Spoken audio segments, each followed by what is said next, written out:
শুনছো প্রিয়, পুরো বাংলাদেশের মানুষ যেমন সিলেটের চা বাগানকে ভালোবাসে, ঠিক তেমনিভাবে আমিও তোমাকে ভালোবাসতে চাই। তুমি আমার মনটা কি বিছনাকান্দি রাস্তার মতো ভেঙে দিও না। সেটা যদি করো তাহলে আমার বুকে সবসময় হরিপুর গ্যাস ফিল্ডের মতো দাউ দাউ করে আগুন জ্বলতে থাকবে, যেটা তুমি পুরো সুরমা নদীর পানি ঢাললেও নিভবে না। প্লিজ, তুমি তোমার মনটাকে বুলাগঞ্জ পাথরের মতো এত শক্ত করিও না। বিশ্বাস করো, তোমার জন্য আমার মনটা সুনামগঞ্জের শিমুল বাগানের তুলার মতোই নরম এবং লাল্লাকালা পানির মতোই স্বচ্ছ। তুমি আমাকে মৌলভীবাজারের হরিণচড়া গোভ মাঠের মতোই যতই খেলাও না কেন, আমি কিং ব্রিজের মতো সব কিছু চুপচাপ মেনে নেব 100 বছর।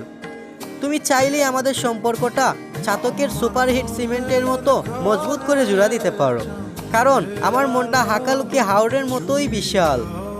আর যদি তুমি সেটা না করো তাহলে আমার চোখ দিয়ে সবসময় মাধবকুণ্ড জলপ্রপাতের মতো জলধারা বইতে থাকবে।